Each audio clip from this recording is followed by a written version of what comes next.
দুঃসংবাদ রয়েছে ২০২৪ সালের এইচএসসি পরীক্ষার্থীদের জন্য। দুঃসংবাদটা আসলে কি সেটা নিয়ে কথা বলবো। মূলত পরীক্ষা হচ্ছে আগামী ২১ তারিখে এখানে প্রায় ৫টা বিষয় পরীক্ষা হবে। রসায়ন ফার্স্ট, ইসলাম ইতিহাস ফার্স্ট, ইতিহাস ফার্স্ট, গৃহ ব্যবস্থাপনা ফার্স্ট এবং প্রোডাকশন ম্যানেজমেন্ট ফার্স্ট পেপারের এক্সাম হবে। তো এই পরীক্ষাটা নিয়ে মূলত অনেক শিক্ষার্থী আমাদেরকে প্রশ্ন করেছিল যে ভাই এই পরীক্ষাটা হবে কি না। কারণ ইতিমধ্যে শিক্ষা মন্ত্রণালয় থেকে একটা পরীক্ষা স্থগিত করেছে, যেটা ভূগোল সেকেন্ড পেপার। তো এটা মূলত তেমন বেশি প্রভাব পড়েনি শিক্ষার্থীদের, কারণ হচ্ছে এটা মানবিকের সাবজেক্ট ছিল, অনেকেরই ভূগোল ছিল না। হয়তো হাতে গোনা কয়েক হাজার কয়েক লাখ শিক্ষার্থী ভূগোল পরীক্ষা দিবে, বাট বেশিরভাগ শিক্ষার্থী পরীক্ষা মূল হচ্ছে ২১ তারিখের পরীক্ষাটা।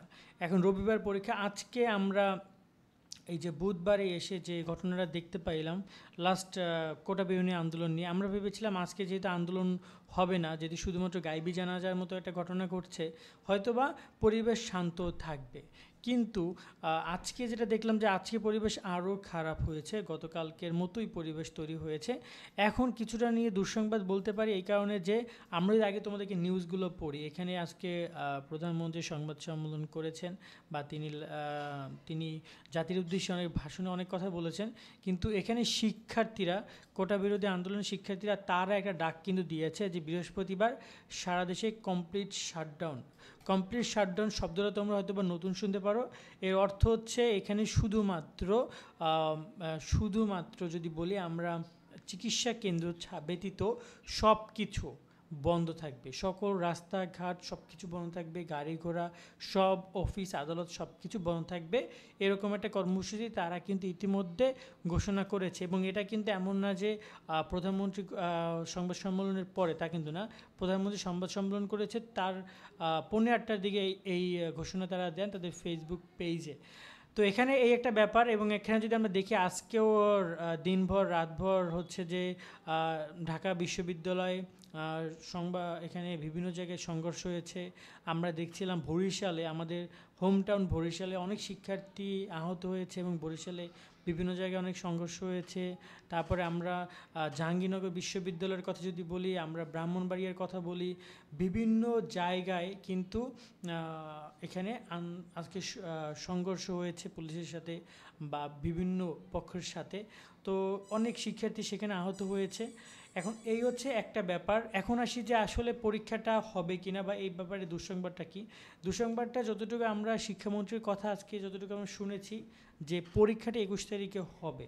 পরীক্ষাটা ২১ তারিখে হবে, এটা একটা দুঃসংবাদ। কারণ এখন পরীক্ষা নেওয়ার পরিবেশ নেই, যেখানে দেশ পুরো কমপ্লিট শাটডাউনে যাচ্ছে, দফায় দফায় হামলা, সংঘর্ষ, ধাওয়া পাল্টা দেওয়া হচ্ছে।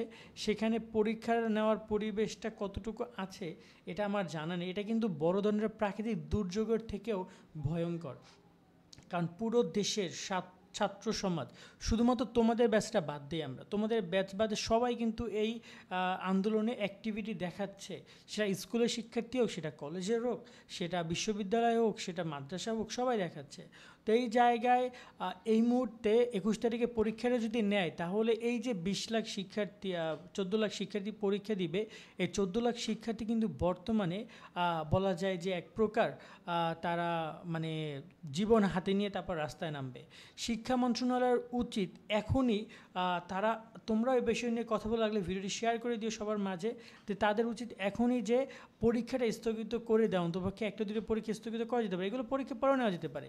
কিন্তু কোনো কারণে যদি একটা ঝামেলা হয়ে যায়, কোনো একজন শিক্ষার্থী ২০২৪ ব্যাচে তাদের যদি কোনো ধরনের ক্ষতি হয়, এর দায়ভার কি শিক্ষা মন্ত্রণালয়, শিক্ষা বোর্ড নিবে? আমার মনে হয় না যে তারা নিবে। তো এই একটা ব্যাপার, আমি এইটুকুই বলবো যে পরীক্ষাটা ২১ তারিখে তারা নিতে চাচ্ছে এবং তারা সে ব্যাপারে নোটিশ প্রকাশ করে প্রত্যেকটা বোর্ড একটা কথা বলেছে, ২১ তারিখে পরীক্ষা পূর্ব ঘোষিত তারিখ অনুযায়ী হবে। সেটা অনেক আগেই বলেছে, তারা গতকালকে বলেছে। কিন্তু আজকে পরিবেশ পরিস্থিতি দেখে আমার মনে হয়েছে যে পরীক্ষা নেওয়ার পরিবেশ নাই এবং এটা শিক্ষার্থীদের গলার কাটা হয়ে দাঁড়িয়েছে।